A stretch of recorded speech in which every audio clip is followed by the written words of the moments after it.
किसान क्यों कर रहे बार बार दिल्ली पर चढ़ाई, समाधान कब निकालेगी सरकार। किसान पिछले कई दिनों से शंभू बॉर्डर पर डटे हुए हैं। किसान दिल्ली कूच करने का प्रयास कर रहे हैं और उन्हें रोकने के लिए हरियाणा पुलिस ने अपनी पूरी ताकत झोंक दी। किसान 13 फरवरी से शंभू बॉर्डर पर बैठे हैं। ऐसे में उन्हें शंभू बॉर्डर पर बैठे 300 दिन हो चुके हैं, लेकिन उनकी समस्या का समाधान अभी तक नहीं निकल सका। कई लोगों के मन में ये सवाल उठ रहा है कि आखिर किसान बार बार दिल्ली पर चढ़ाई क्यों कर देते हैं, किसानों की मांगे क्या है और सरकार इन मांगों को पूरा क्यों नहीं कर पा रही है।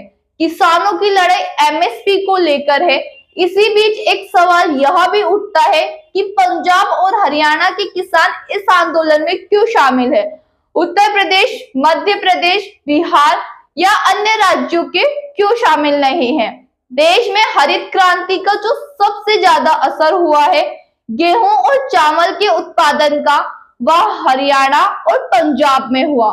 सबसे ज्यादा देश में एमएसपी यानी जो सरकारी खरीद है, मिनिमम सपोर्ट प्राइस, उस पर अगर सबसे ज्यादा 95% किसानों को उपजाऊ यानी गेहूं और चावल अगर सरकार के पैसों से खरीदा जाता है तो पंजाब और हरियाणा में खरीदा जाता है। उत्तर प्रदेश, बिहार या दूसरे राज्यों में किसानों की उपज का शायद 10% सरकार खरीदती है। दूसरी बात बहुत सारे टेक्निकल की है।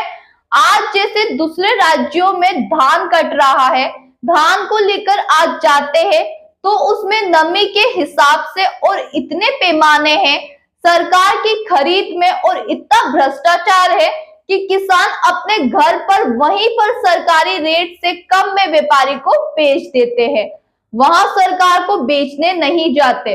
हरियाणा और पंजाब का किसान पूरी शान के साथ अपनी ट्रॉली में धान और गेहूं को रखता है और सीधे ले जाकर सरकारी खरीद में उसको बेचना होता है, तो वहां जाकर उसको तुरंत बेचता है।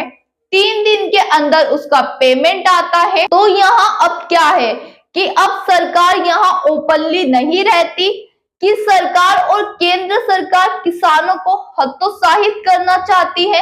सरकार का कहना है कि किसान गेहूं और चावल के उत्पादन से वो डायरिफिकेशन करे, इसलिए पंजाब और हरियाणा के किसानों की कमाई दूसरे राज्यों से कम होने लगी, इसलिए आंदोलन को बढ़ावा मिला।